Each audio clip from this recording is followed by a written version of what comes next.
So now that I've finished her face, I'll use the same pre-mixed colors to work on the hands. I've done most of the one hand, and I'll just show you some of the painting on this second hand. You will notice, even if you look at your own hands, that the fingertips tend to be warmer and pinker. So I started putting that, and then I just realized the paint will flow a little bit better if I give it a light coating of linseed oil and then wipe it off. That just helps the paint to flow since this is already dry.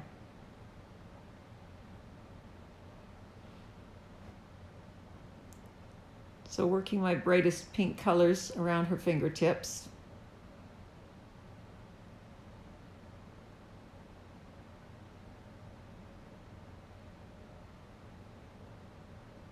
And I'll also paint some of the cat around this so that I can keep my edges soft where I need them and hard where I need them.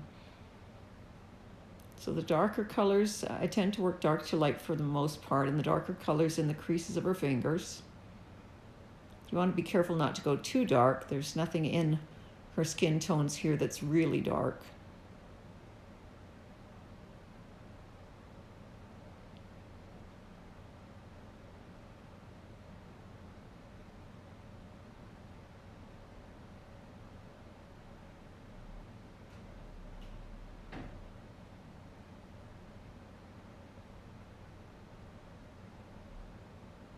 And then I'll dip into my lighter colors as I continue on.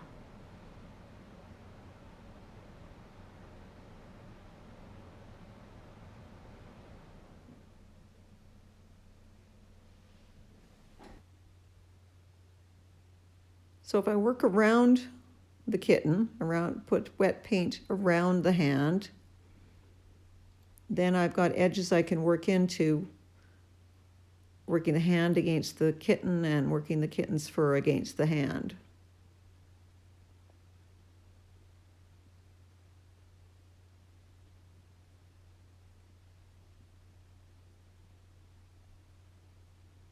And with the hand, just working gradually lighter and lighter colors.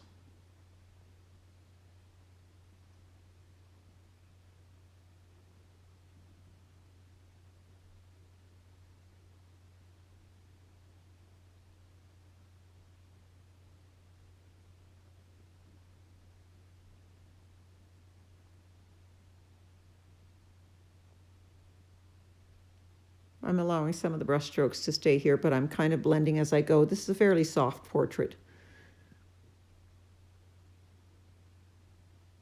Fairly blended for me.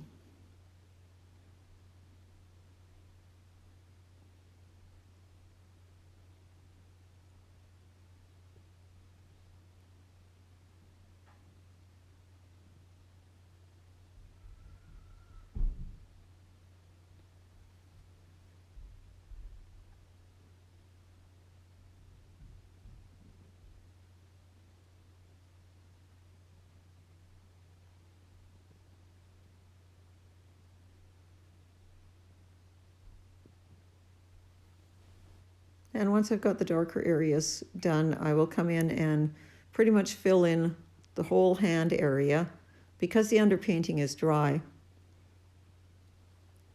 And I fill in the area with fairly thin paint. I can still go on and add a few little lighter highlights. You can usually get away with 2 or 3 layers as long as the layers aren't too thick. And especially in this case where there's not a very big jump in color or value.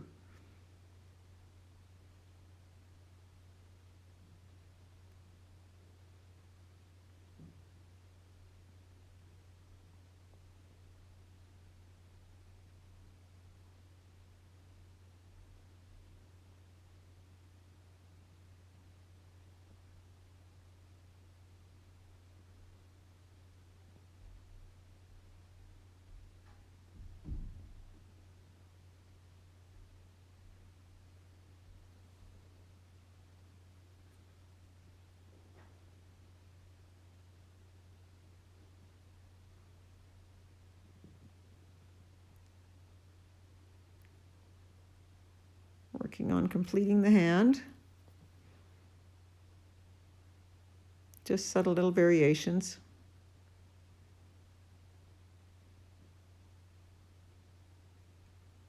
And I'll go in and add a few more color variations to the other hand, which is basically done, but just a few little touch-ups.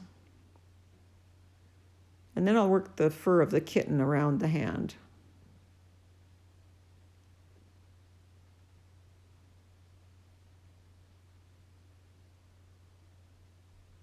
In this case, I'm using a dagger brush. It's a soft brush, the same as my other brushes, but you'll see that it's got kind of a wider end, and then it goes down to a really fine tip, and it's good for making fine lines. I could just use my flat brush too, but this dagger brush sometimes makes a few kind of wispier strokes.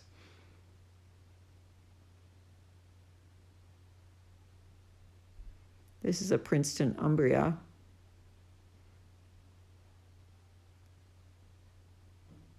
That's the same type of brush that I've been using in a flat for most of these other layers.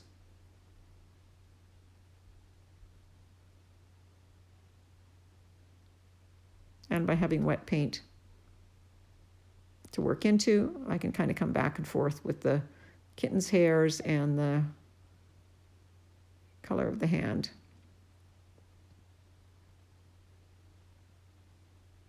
And the same thing with the little black kitten. Even though I'm not painting the kitten right now, by having the edge of the tail done, I can get very fine little hairs back and forth and adjust them as I need to.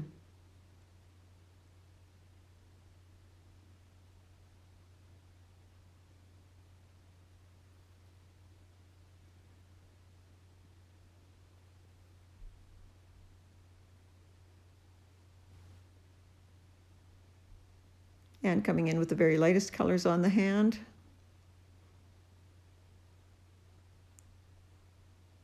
Again, all these colors were pre-mixed.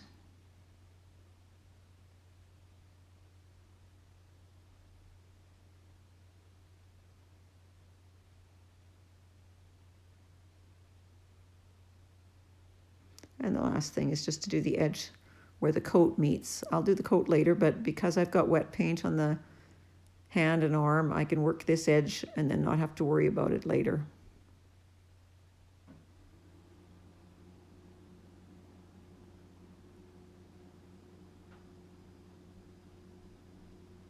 It's easier to get some hard edges and some soft edges if you work wet paint into wet paint.